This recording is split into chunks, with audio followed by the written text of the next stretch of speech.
Yay! Yay! Da freut sich einer, ne? Hallo. Oder zwei oder drei. Ja, wir freuen uns. Warum freuen wir uns denn? Finally announced. Wir sind zwei Piranhas, ja, und wir machen hier Öffentlichkeitsarbeit, Community-Arbeit und beantworten eure Fragen und Zeugs und so weiter. Und ja, warum freuen wir uns? Ja, weil endlich raus ist, dass wir ein neues Spiel machen und dass es Elex 2 heißt. Mensch, da hättet ihr ja gar nicht mit gerechnet. Die Katze ist aus dem Sack, oh, kenne ich schon. Ja, super, ne? Oder?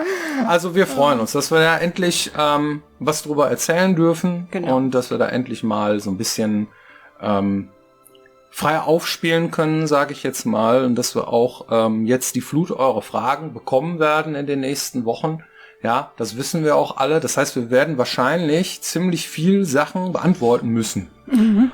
Und nicht alles können wir in eine Sendung quetschen. Ja. Da könnt ihr jetzt schon mal euch drauf einstellen. Ja, das wird so in nach und nach, so für Woche irgendwie passieren, dass wir, ja.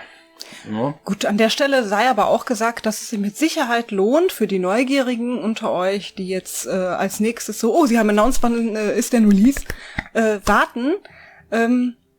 Guckt einfach mal rein. Ja, wir werden natürlich jetzt euch immer auf unseren gesamten Social-Media-Kanälen, nicht nur auf YouTube, auf dem Laufenden halten. Und da gibt's dann bestimmt auch das eine oder andere zu sehen.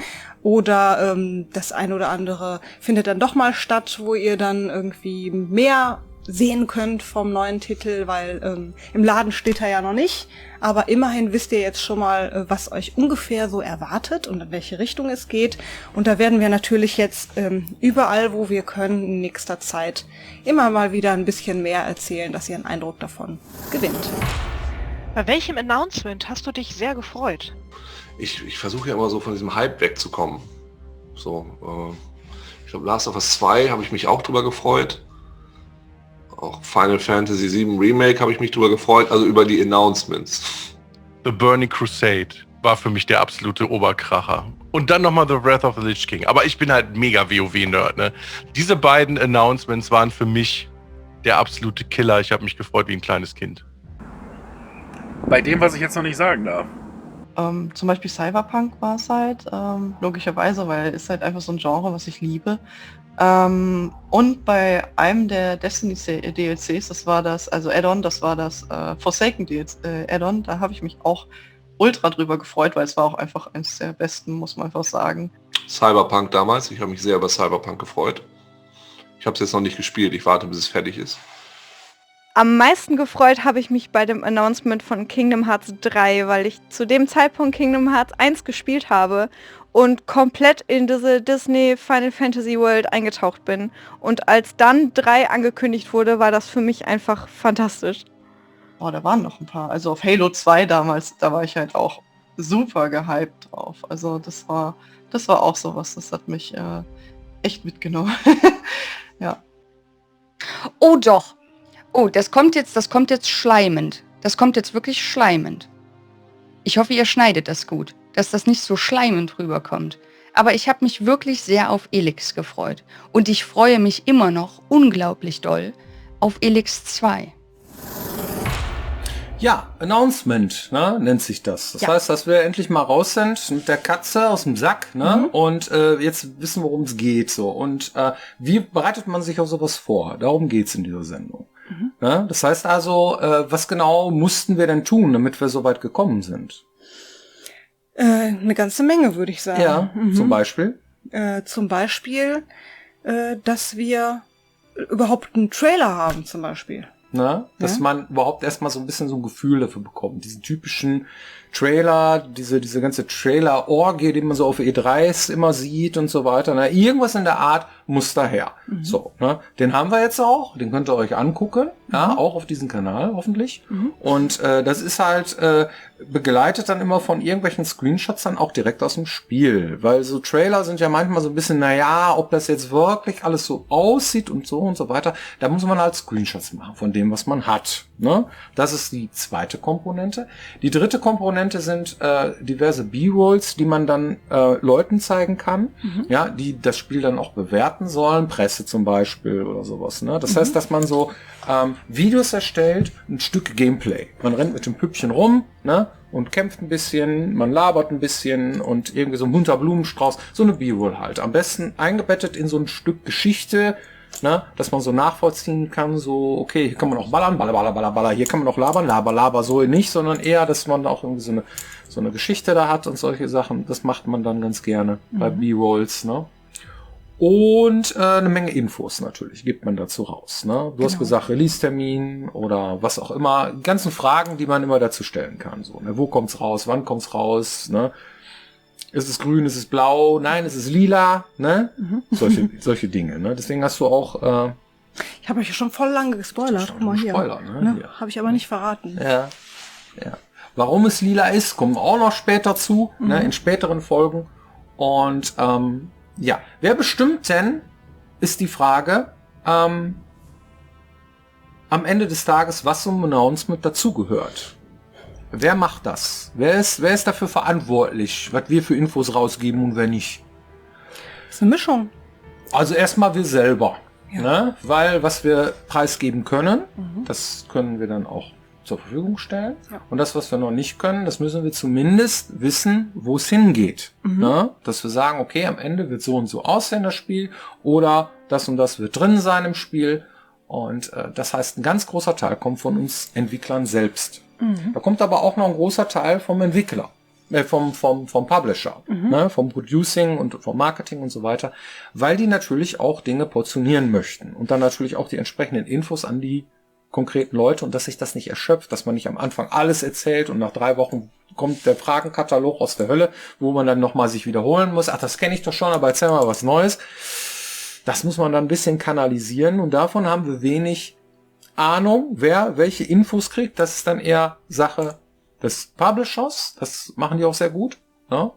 Und deswegen bestimmen die auch mit, welche Informationen jetzt ganz am Anfang rausgehen und welche nicht.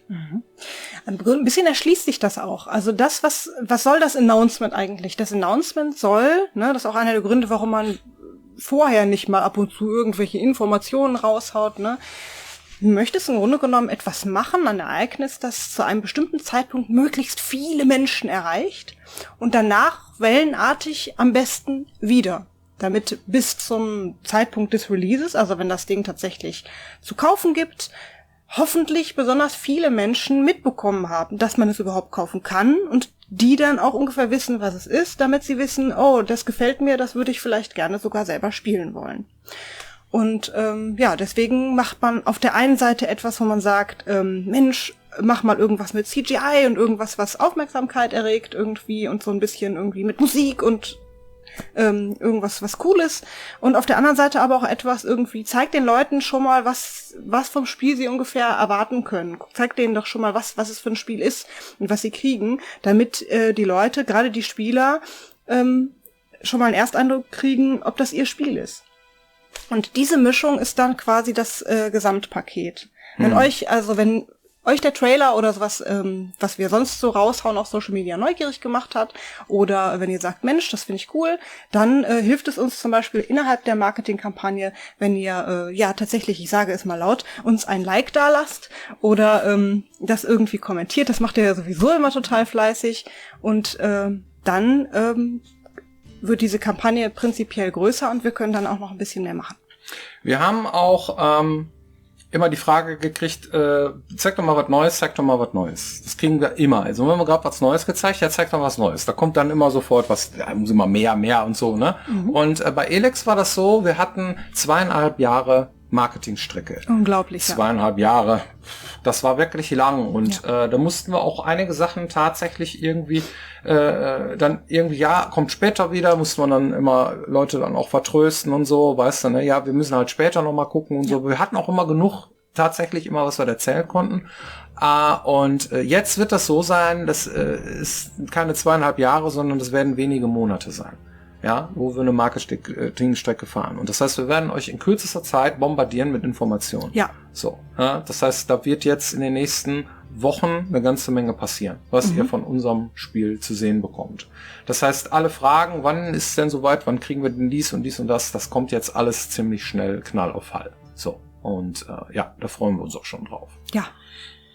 Ja, welche Stationen durchläuft denn so eine Marketingstrecke? Erstmal kommt das Announcement, ne? Und dann wird es vermutlich sowas wie Themenbereiche geben, ne? Mit denen man sich dann auseinandersetzt. Komm, jetzt erzählen wir was über die Welt oder dann erzählen wir was über die Features und dann erzählen wir was über irgendwelche konkreten Charaktere und. Das haben wir dann uns auch schon überlegt, das planen wir dann, ne? Welche Sachen dann rauskommen und so weiter. Und ja, das heißt, dass wir nicht jede Frage sofort beantworten, sondern dass wir sagen, ja, okay, da sagen wir später was dazu, ne? Weil das musst du ja auch erstmal sacken lassen und dann auch nochmal Fragen dazu stellen können und so weiter. Das heißt, das wird dann so nach und nach revealed werden, der ganze Kram. Es gab auch immer in der Vorbereitung für so eine Marketingstrecke immer so Sachen, dass wir uns zusammengesetzt haben und gesagt haben, verschiedene Sachen sagen wir bis zum Release überhaupt nicht. Und warum nicht? Weil es unwahrscheinlich schade wäre, einige Dinge zu spoilern und den Spielern, die es teilweise, die einfach alles aufsaugen, was man kriegt, aber auch die das vielleicht nicht möchten, so ein bisschen diesen Überraschungsmoment zu nehmen. Das heißt, durch viel Bildmaterial, durch den Reveal von, was weiß ich, was genau, wer und wie, was gibt es denn jetzt in dem Spiel, nimmst du ja auch sehr viel vorweg. Und wir versuchen das immer wenigstens so ein bisschen einzugrenzen, dass man sagen kann, ja, wir haben neue Features und wir haben auch ein paar neue Sachen irgendwie, aber wenn man zu sehr ins Detail geht, dann nimmt man dem Spieler vielleicht den Ersteindruckzauber. Und deswegen ist das im Grunde genommen eine Entscheidung, eine Gratwanderung zu sagen, möglichst viel vom Spiel zeigen und wenig verraten. Dazu gehört das Setting, darf man zeigen. Ja. Ja, das heißt also, Setting ist, wie sieht die Welt aus, was für Typen rennen da rum, ja, was genau für Viecher darf man da bekämpfen oder was erwartet uns da, ne, wie sehen die Pflanzen aus oder die Landschaftsarten, sowas in der Art, das darf man sagen. Von der Story eigentlich recht wenig, wenn es geht. Ja, so ein paar Sachen kann man teasern, so, ne, aber eigentlich so wie die Geschichte genau abläuft, das muss man dann immer schauen. Ganz, ganz vorsichtig, gerade bei Story-Geschichten sind wir dann auch meistens, ne.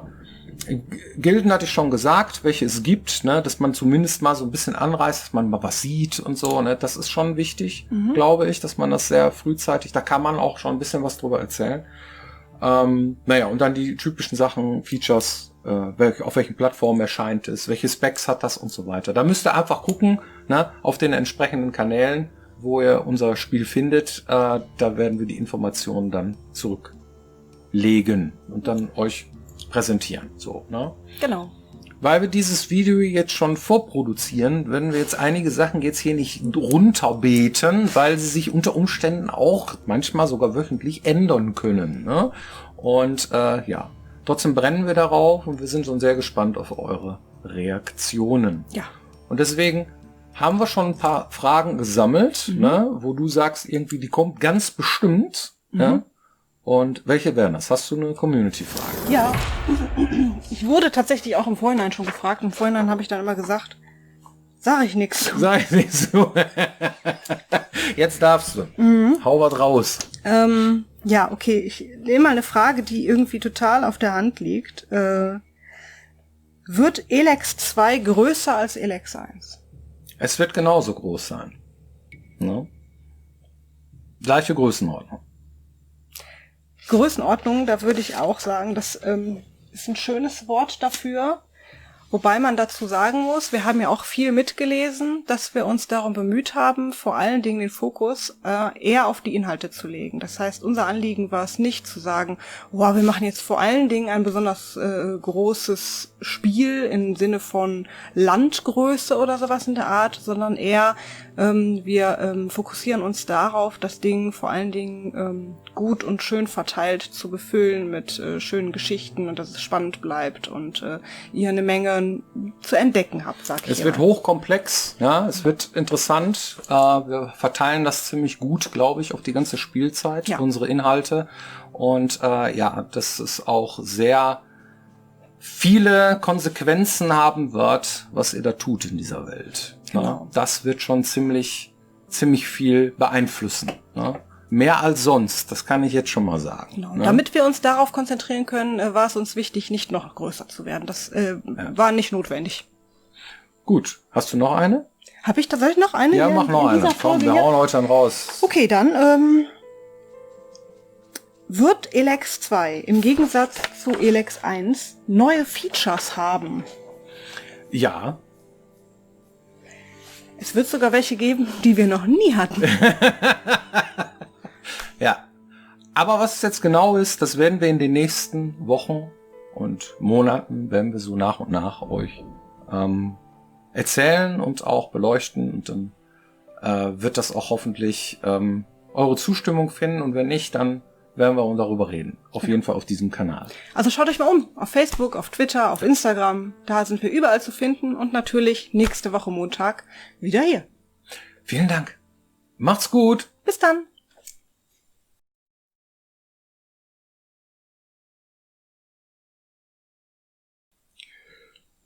So, jetzt ist die Katze aus dem Sack. Ja. Schon ein bisschen nervös, ne, oder? Ja, schon. Ja. Das macht so ein Announcement auch aus, ne? Dass man dann aufgeregt ist halt. Aber auch ein schönes aufgeregt, würde ich sagen. Ja.